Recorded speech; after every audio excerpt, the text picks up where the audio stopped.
సర్వ విఘ్నహరం దేవం వందేహం గణనాయకం.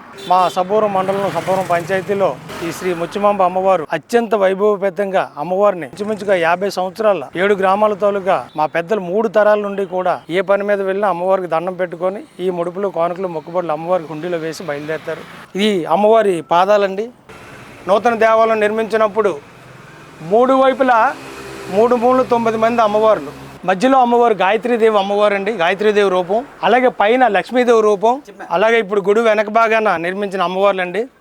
అమ్మవారు సాక్షాత్తు శ్రీ అన్నపూర్ణాదేవి ఆకారం అండి. నిరంతరం అమ్మవారి తాలూకా మహిమలు ఈ గుడి చుట్టూ ఉన్న భక్తులకి, కొంతమందికి ఈ గుడి దగ్గరకు వచ్చిన భక్తులకి కానీ కనిపిస్తూ ఉంటాయి. 9 మంది అమ్మవారిలో ముఖ్యంగా నాగదేవతగా ఇక్కడ నిర్మించడం జరిగింది.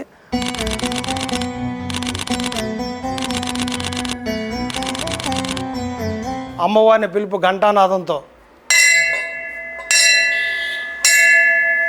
నూతన ఆలయం నిర్మాణం చేపట్టిన భాగంలో పంచలోహ విగ్రహం అమ్మవారు, శ్రీ శ్రీ శ్రీ ముత్యాలమ్మ తల్లి సాక్షాత్తు శ్రీ మహాలక్ష్మి అమ్మవారి రూపం, శ్రీ మహాలక్ష్మీదేవి రూపం, పంచలోహ విగ్రహం అండి ఇది.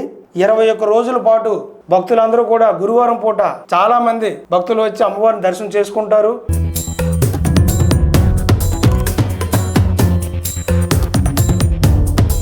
ప్రతి దేవాలయం దగ్గర పోతురాజు అనే గ్రామ దేవతలకి పోతురాజు అనే విగ్రహం కట్టడం జరుగుతుంది.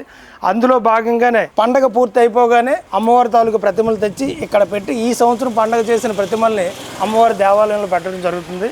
శ్రీ మహాలక్ష్మి, మహాసరస్వతి, మహాశక్తి, మహాకాళి.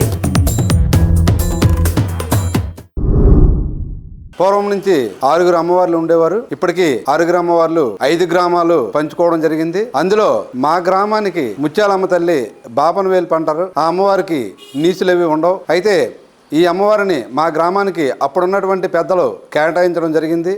అప్పటి నుండి ఇప్పటి వరకు మా పెద్దల దగ్గర నుంచి ఇప్పటి వరకు అమ్మవారిని ఎంతో భక్తి శ్రద్ధలతో మేము పూజిస్తూ వస్తున్నాం.